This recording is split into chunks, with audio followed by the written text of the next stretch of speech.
বাড়িতে বসেই খুব কম উপকরণ দিয়ে তৈরি করে ফেলুন মজাদার নুডলসের পাকোড়া।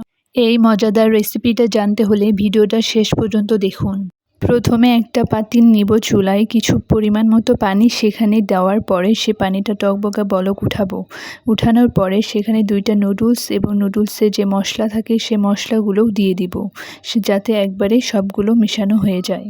কিছুক্ষণ পরে যখন পানিটা শুকিয়ে আসবে এবং পানিটা যদি থেকেও থাকে নিচে, তাহলে সেটা নাড়তে নাড়তে পানিটা শুকিয়ে নিতে হবে, কারণ পানিটা যদি না শুকে তাহলে নুডলসের পাকোড়া ঠিকভাবে হবে না। পানিটা শুকানোর পর সেটা একটা পাত্রে ঢেলে নিতে হবে এবং সেটা ঠান্ডা না হওয়া পর্যন্ত সেটাতে কোনো কিছু মেশানো যাবে না। এইদিকে ঠান্ডা হোক আর আমি ওইদিকে আমার কাজটা সেরে নিই। প্রথমেই 3টা পেঁয়াজ এবং 2টা কাঁচামরিচ কেটে নিই কুচি কুচি করে। তারপরে এইদিকে যখন নুডলসটা ঠান্ডা হয়ে যায় সেগুলো পেঁয়াজ এবং কাঁচামরিচ একসাথে যোগ করে দিব।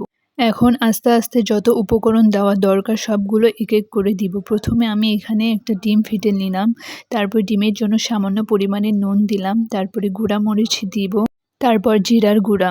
সব কিছু উপকরণ ঠিকভাবে দেওয়ার পরে হাত দিয়ে মেখে নিতে হবে। তারপরে এখানে কিছু ময়দার আটা এবং চাউলের আটা এবং যতটুকু দরকার ততটুকু দিয়ে ঠিকভাবে একটা ডো তৈরি করতে হবে। একটু যখন আঠালো আঠালো হয়ে যাবে তখন সেটাকে এইরকম বড়ার আকৃতি করে দিব। এরকম করার পরে একটা কড়াইয়ে তেল দিয়ে নুডলসে এগুলো ভেজে নিব এবং লাল লাল হওয়ার পরে সেটা একটা বাটিতে পরিবেশন করলেই হয়ে যাবে খুব সহজেই কম উপকরণ দিয়ে নুডলসের পাকোড়া। দেখুন।